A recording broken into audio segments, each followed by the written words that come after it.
greenhouse people? We are back with another episode of Tech on Demand, where our goal is always to help you grow your best crops ever. I'm your host, Bill Calkins, and throughout 2026, probably beyond, I'm going to be catching up with different people in the professional horticulture space to find out a little bit about their careers, their passions, journeys in the world of plants, and a lot more. Calling these conversations Pick 4, because I sent each guest a list of 12 questions, and they picked 4 to answer and discuss. Today, I'm excited to be joined by Jeremy Weber, the National Ornamentals Crop Team Manager at Koppert.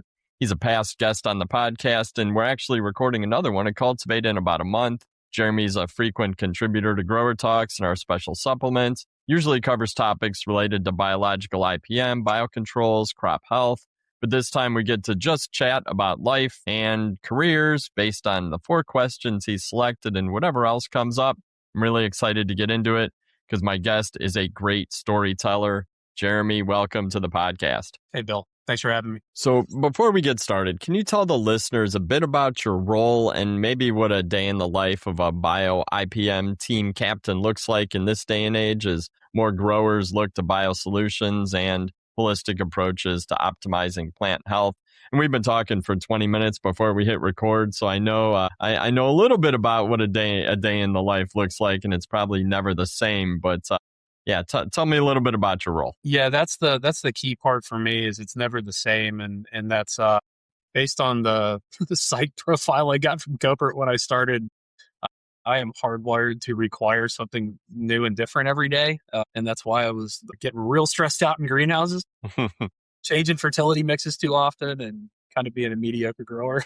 So now I get to do something different every day. And didn't know that was a requirement, and that helps. But it started off with doing the thing and being the consultant and helping people. And then as we got bigger and more successful, there was more than just me. And the team went from me to now there's, it's hard to say. Direct reports are 10, but there's significantly more than that we're just absorbing from other teams to also work in ornamentals. So now we've got really, in terms of specifics, we've got about 14 people in the United States that are ornamental specialists that can walk into an ornamental greenhouse and know what they're doing with the pests and the crops. So that's just crazy to say out loud. It's been going on 15 years, and we've got that many people that are able to do that nationally for us.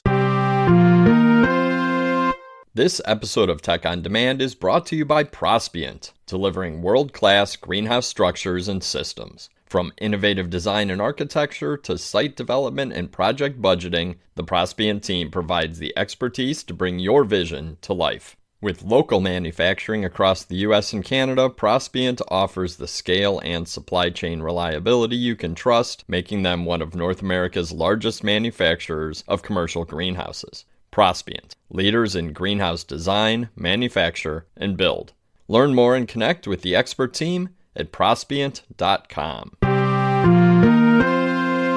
And it's really just, I think for me, it's trying to build that team and make sure everybody knows what they're doing and knows who to call. Because it really doesn't matter if you know everything about all the plants, which that's why ornamentals are fascinating. You have to be a plant geek to a certain extent. And, for sure. All right, great. You're a CEA tech rep. Well, that's fine. That's awesome. It's highly technical, but there's only so many varieties of lettuce or tomatoes or peppers you're going to walk into. And at the end of the day, if you know how to handle lettuce, you know how to handle lettuce.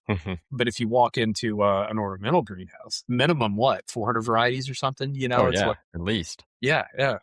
Sunny Border before I left there, before that company went under, I think there were 4,800 genus and species. That's wild. That's an extreme, but so like that's where it's the support for the people on the team to be able to walk into a facility and know what questions to ask. It's got to be really, really high. So we're constantly sort of working on stuff like this to help put the education component out there in the wild and help the industry as a whole, not just our people that we talk to directly, but then also supporting our people internally so that they know what questions to ask. Yeah.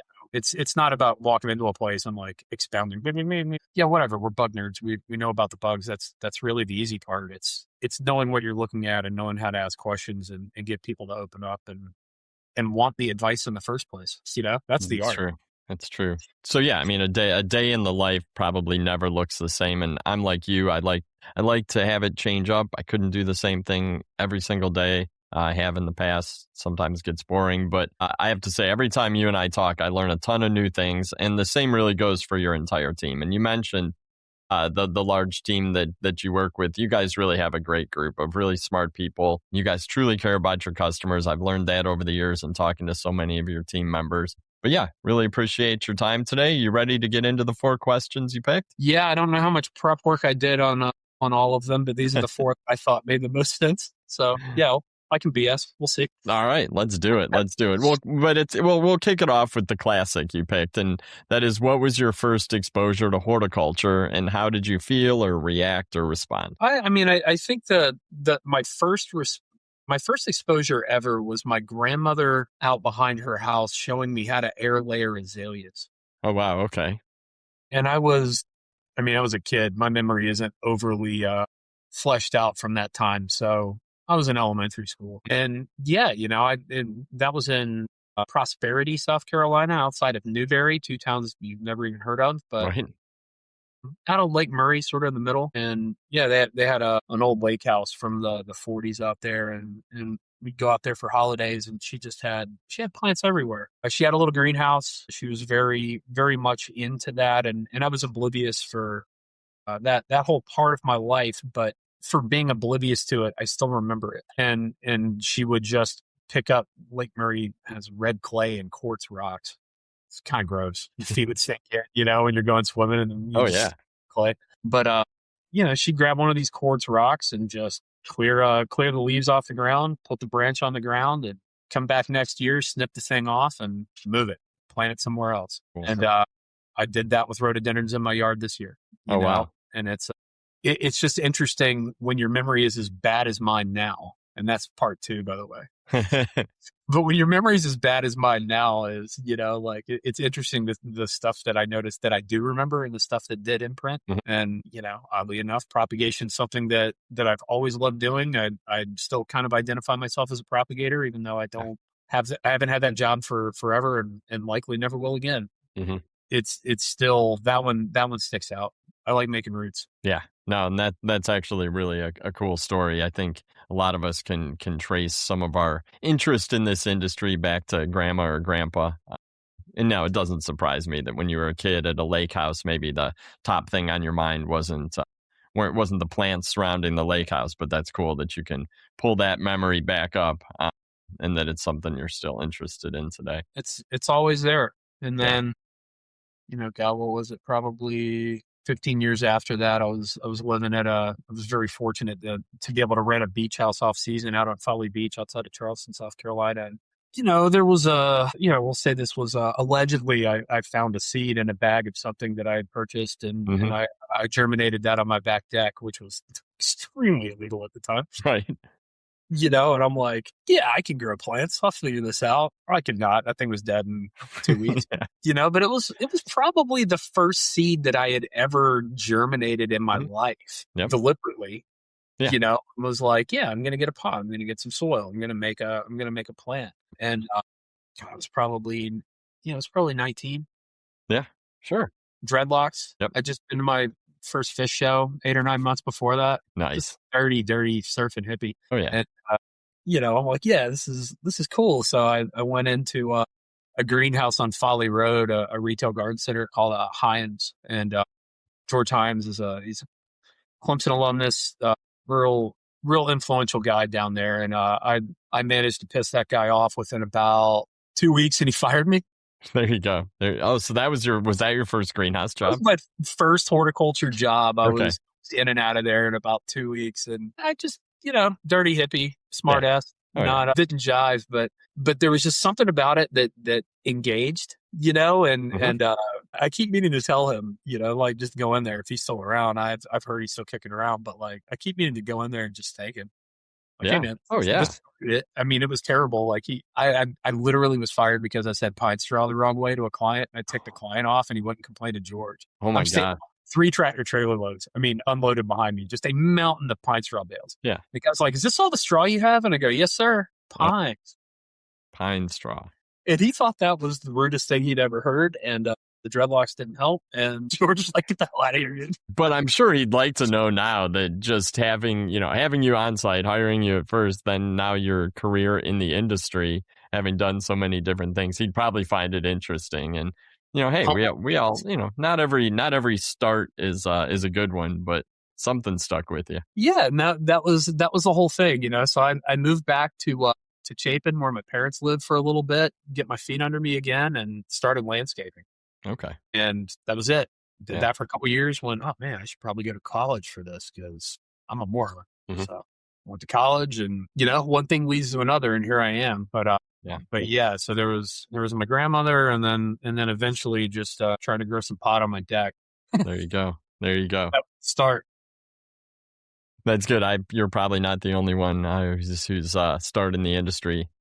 It was something like that. It's a recurring theme, and I believe due to legislation now and in most of the states we live in, we can be a little more open about it. Yep, absolutely. Yeah.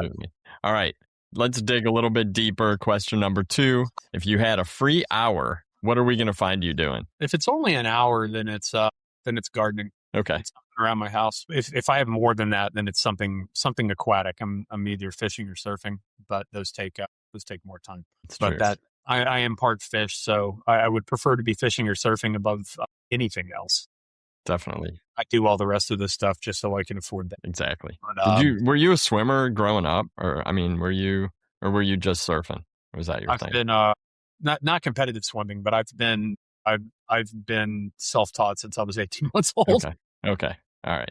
But yeah, I have size 13 feet. I've always had big feet, so I've been able to swim very, very well. And that doesn't hurt. But I was born in Myrtle Beach, so I was an ocean lifeguard down there. You name it. But yeah, a lot of water time. But again, that's not. I live 45 minutes from where I surf, so I don't necessarily go surfing whenever I just drop of the hat. It's a project. So yeah. But if you have a free hour, you're going out in the yard. 100%. I'm pulling weeds and doing something. I'm pruning, walking around with the Felcos. There's always a pile of 1 gallon perennials somewhere that need to get planted. So, if it's only an hour, it's something I'll need. Cool. No, that's awesome. All right. The third question. So, and I've done, I don't know, maybe a dozen of these Pick 4 podcasts, and nobody really has the guts to pick this one. So I'm really interested to hear your answer. What are your top 3 favorite annuals and perennials? Let's go. Let's hear them all. I don't know that I have 3 and 3, right? Because, and this is, a recurring theme after working for Pierre at Sunny Boyer for so long. There's a perennial or there's an annual. A perennial that's not hardy is still a freaking perennial. Okay. All right. Fair enough. And we're in different zones. So, I freaking love that. That's legit. But give me some of your top favorite flowering plants. How's that? And I might have hung myself because somebody could be like, dude, petunia is a perennial in Mexico. And I wouldn't I'm not going to. We're not gonna split hairs here. Things typically sold as bedding plants. How about that? Fair. I really like Angelonia. There are a lot of plants that look good, at least in the Northeast or the Southeast when it's cooler, right? Nemesia, whatever. It's like, oh man, it's a cool plant. Not anymore. It's not. Now it's a garbage. Right. Angelonia is one of those that does well all summer. Once you get that thing established, it just goes and goes and goes. And I like that level of performance in something that is definitely going to die at some point this year. It's going to be later, and it's going to put out a lot of colors between now and then. It's an underrated plant. I've always felt that way. Even now that there's more and more breeding on Angelonia, it's still underrated. We were looking for something to put at my mother-in-law's house by the river, blazing sun. And I was like, go with this Angelonia. And we were just out there yesterday and commenting on it's one of the few plants that survived in that bed over the last couple of years. Good call. It's fun seeing horticulture through my wife's eyes, who is not exposed to any of this other than through me and the people she meets through me. But, she's like, a lot of the plants she loves, I'm like, it's going to look like absolute crap in 2 months. Yeah. Osteospermum. I want to love osteospermum so bad. I want to love. They're great for a while. There's a lot of really cool plants. And then, what do you know? It's 70 degrees at night and they're toast. By the way, if you really want to see these plants look well and you can't afford it, go to New Zealand because, oh my God, it turns out 50 degrees every night. That's amazing. Having nemesia that look like bushes. There you go. having shrubs, and I'm like, oh my God, that's amazing. Osteos, cave daisies. Oh my God. I want to love that plant so much. And then it falls Yeah. off. Yep. But yeah, you get those cool nights like that. And it's just, that's what they're supposed to do. Honestly, dude, favorite annual? I like bubblegum petunia. There you go. I'm basic. That's another one of those plants that, and granted, there's a lot of decent petunias out there, but that's that one that if you put that thing in a basket and you irrigate it and water it, it's going to absolutely rip until here, like damn near November. Right. Oh yeah, because it gets so strong throughout the summer and bigger that same thing here. It'll last till frost. Yeah, if you just water it and fertilize it, mow it a couple times, you can run hedge trimmers on that thing. And I guess I keep coming back to like a reliability thing, versus just that's a cool plant. They're really cool plants, but at the end of the day, I've got other stuff to do, and I'd rather go surf. I don't want to have to tend to this stuff all the time. So like, I don't have one of them planted this year. Ironically, my wife hates petunias, so we don't have petunias. We went with super cows this year, and we were just walking around drinking coffee this morning outside, and they're rocking it. It's like they're big, they're tough. That's a plant that I hadn't really tried in the past, but definitely I've been converted. But I like the way you're talking like a homeowner and not a plant nerd, because it is that longevity. It's what lasts. It's what will look good when you take a weekend away, right? Like, yeah, and that's sort of the catch, right? You can or inversely, plant nerd. My favorite plant, period. And I'll get to that with perennials, but it's Fargasia. Nobody likes Fargasia. It's a freaking bamboo. It's invasive. No, it's not. But like, nobody wants that plant. And I've learned this running a nursery back in the day, buying 500 of them or something from Breaks Out in Washington when they were doing TC. We didn't sell them one. They're all at my house now. I was about to say, that's how you fell in love with them, because you ended up with them. But it was that first lesson of just because the plant nerd likes it, that probably is a warning sign, and I know that this is a perennial, but I'm going to bring this up. So I guess I will do a plant nerd one, but I love Anaxanthus, kangaroo paw. Yeah. Definitely a perennial, 100%. But like, for sure. A desert, a dry loving, which is also nice. That's another one. Like, why aren't they more popular? I mean, we're a drought. So many areas have drought issues. Like, why isn't that plant more popular? Is it hard to propagate, or is like the supply chain not there? There's got to be a reason. There's got to be like an industry reason why Anaxanthus isn't more popular than it is. I had no problems buying plugs 15, 16 years ago, but that was a long time ago. I had my ball seed rep find me 300 of each as a trial, and they all ended up in my house. Right. But it was one of those things where it was cool. So we'll call that a perennial. My last favorite annual, and this is probably going to make people doubt if I know what I'm talking about, but I freaking love a good Terenia. Because it's a mulch replacement. I'd prefer not to buy 15 or 20 cubic yards of mulch a year. And that's basically the monster that I've created at this point, and I don't. I need to, but I just don't have the time or the interest to move 20 yards around my yard with a wheelbarrow. So I probably go through 5 to 10. But like, a jig is a way to get away with not having to mulch a shade bed, and Terenia is a really cool way to do that as well. And if you can sink in a couple of flats of 4-inch, especially you can find them. That again is an issue. I don't see the availability. Yeah, you should be able to find Terenia. I mean, it's a pack annual. It's a great shade plant. I did have someone tell me once that they thought that consumers would walk past it because the foliage is light, right? Like, it's almost like a chartreusey foliage. It's lighter green than like a petunia or Underfit. Maybe, but I was like, I don't think shoppers think that way. Like, I mean, it's pretty. It's like blue or purple. Like, it's a good color. It's good for shade. I don't think that it's been marketed. I think Kienzler introduced a new one this year at spring trials, and we were really happy to see it, because that is a underused plant that needs to come back. I was just buying 3 or 4 colors from PW back in the day, and we were probably selling 300 or 400 in a 5-inch pack. Of each variety, which was enough to keep it in the program, but not much. But bubblegum or what was that, Cleome, Senorita, Rosalita, whatever, those were like 2,000 a year, so like 300, 400, 500 was kind of like, whatever, we'll grow them, but we're not going to drop but it wasn't a barn burner. But that was always one to me that was like, I've got this whole shade garden, and granted, I could bring home 3 or 4 flats, and it wouldn't nobody cared. But you could plunk in 20 or 30 of these things, and by late June, early July, the whole ground is covered with flowers. Yeah. There's no mulch required, and it was that was a really cool plant. And I'm going through the garden center this spring, and I'm like, man, there's like a couple of seed varieties and like 6-packs that look like absolute crap. We're missing something there. Now, granted, is it worth it? Maybe not. Maybe there's Yeah. easier fish to fry, but like I feel like there's some low hanging annual marketing that could be done there for a little mulch substitute. Yeah. And I think, and they're pretty when they're in bloom. So, I mean, get photos of them now, use them in your social media early spring, get people to Yeah. come in and buy them. I love that thing. Yeah. I already said Anaxanthus for a perennial. I did run Sunny Port for 3 years, so like it's kind of crazy that I'm going to bring up some non-hardy perennials, but that was my favorite program that we grew. They were called temperannials. Yeah, so we had all these other non-hardy New England plants that we grew there, and I really liked Anaxanthus a lot because it just cranks up here all summer. Same thing with Lantana. And Lantana goes back to like my South Carolina landscaper roots. That's a very traditional perennial. And, Sure. If you're working in the fall there, you're cutting out dead Lantana and pruning those things back. And probably the old, what was it, Homestead Purple?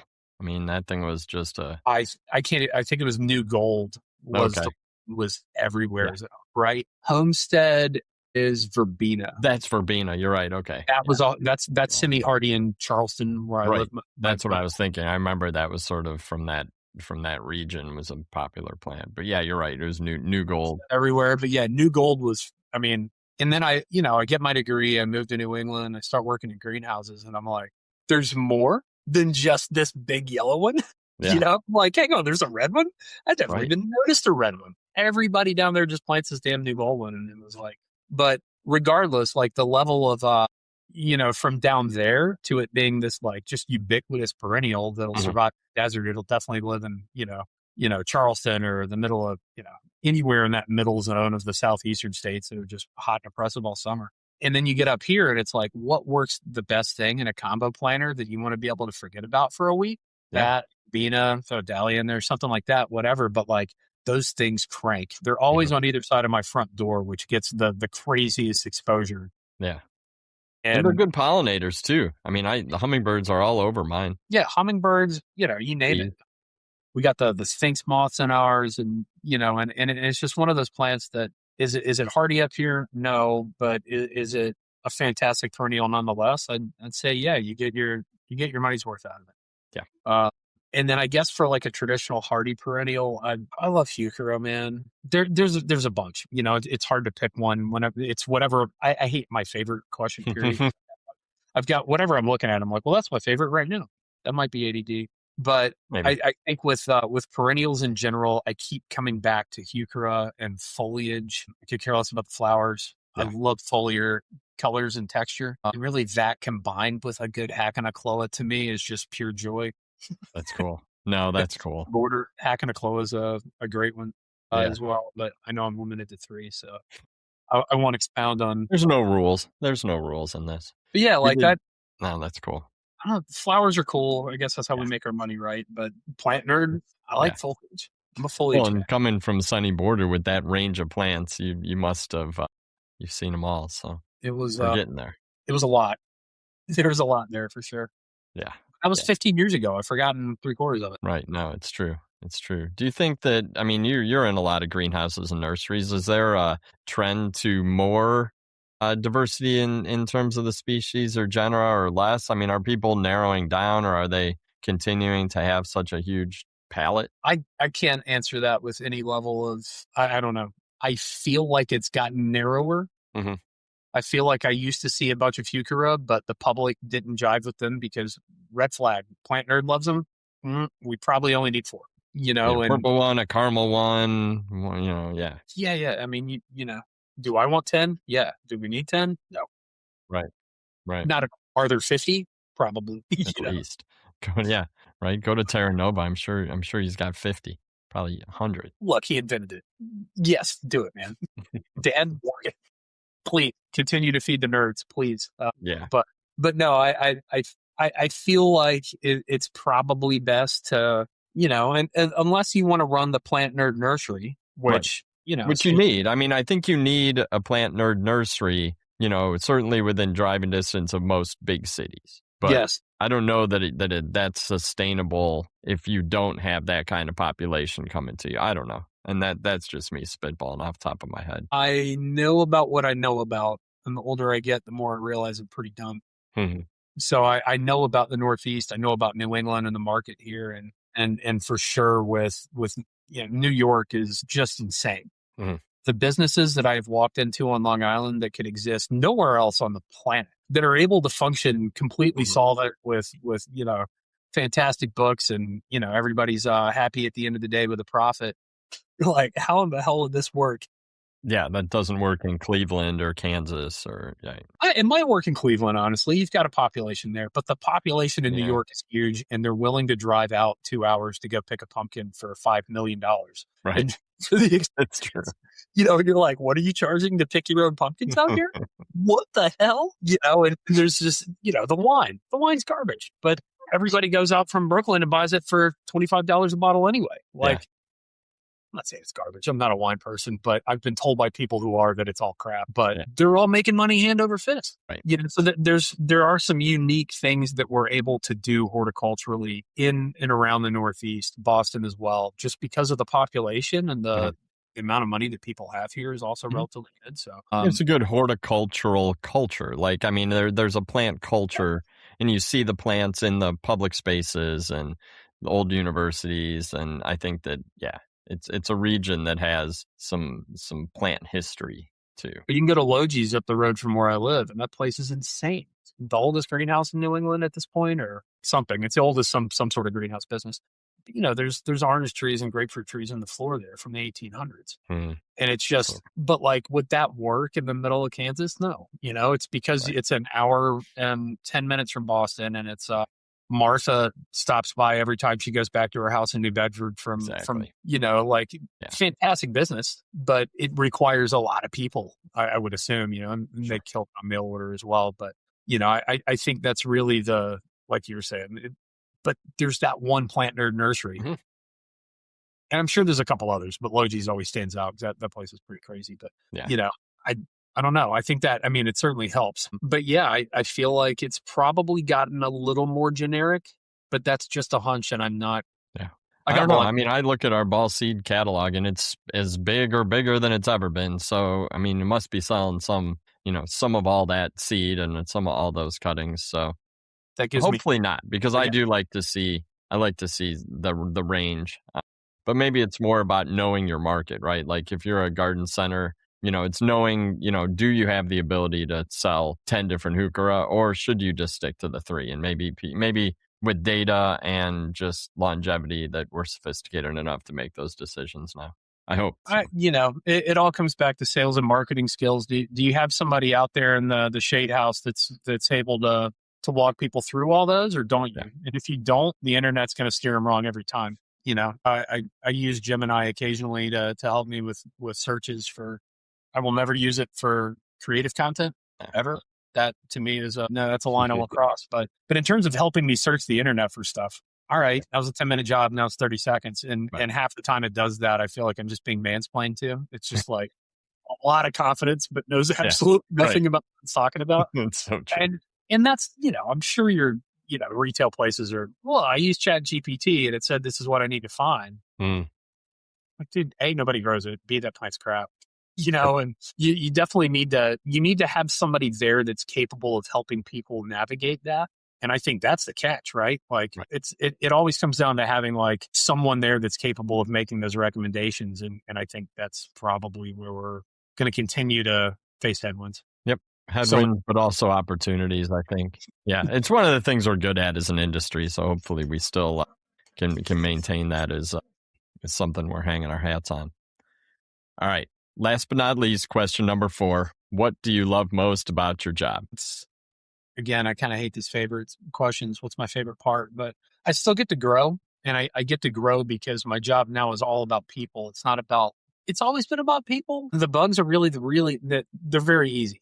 Coming from 4,800 plants, now I have to work with 20 bugs. Or round up, call it 50. All right. Yeah, bugs might be a little more complex than plants. Maybe not, honestly. But if you're coming from a growing background where even you're really good at producing 500 varieties of plants, it doesn't take you long to learn all the details about 50 bugs. And that's the stuff we're selling. That's the stuff we're having to kill. The technical stuff's really, really easy. So after 3 years, the technical stuff's done. You keep learning new stuff, but it's increment. The plateau happens pretty quickly with the best reps. The fun part about it, and this is why it doesn't get old, is just about people. So you have to walk into greenhouses and talk to people. You have to eventually grow a team big enough to where you're teaching them how to do that. You're looking for marketing things to give them more opportunities. But that all comes back to all of these interactions with other people. And you never stop learning from them. You stop learning about how to do thrips control on hanging baskets. Mm-hmm. Really quick. It's not hard. There's 15 moving parts plus all the mites. It's like, done. Mm-hmm. Now, the hard part is convincing somebody to do it and just getting in there and getting their trust. The technical parts, again, takes 2 years. It's really, really easy. The hard part is getting people to let you in to do that and convincing them that you're there to help them. And that will never be easy. Mm-hmm. You'll never master it. I can claim that I'm an expert in it based on hours attempted, I suppose, but you can never get mastery of that. Yeah. It's like you're a master therapist. Nobody's a master therapist. Well, because every situation's different because it's people, which makes it fun and challenging at the same time. And I think for me, where I need something new and different every single day or I'll go insane, that itch gets scratched daily. There's always something different, and it's technically speaking, it's hard to stun loop any of us. Like, what did you just say? Right. Like, we've heard about that before, the technical stuff, like I said, it's real easy. It's real boring. In a good way. You want it to be boring. You don't want to be surprised at work like that. If you're supposed to be an expert. But yeah, it's that heads up face-to-face interaction where you're going, all right, how can I help one of our team members to know better questions to ask? Because that's where it's fun. It's not about running your mouth about bugs. Nobody cares. Right. Yeah, I try to do that. They kind of want you to know what you're talking about, but it's more about helping them figure it out and walking them through the process. And that never gets old. Always learning from that, always getting to grow and expand our skill set with that. And that's always going to be my favorite part. I love it. I think that's a great way to close. And I think that thread has followed through this whole conversation, which I appreciate. And this was fun. I knew it would be, but I really appreciate your time today and for all that you and your team do. I'm looking forward to catching up in person in Columbus next month. Heck yeah. It's always fun. Excellent.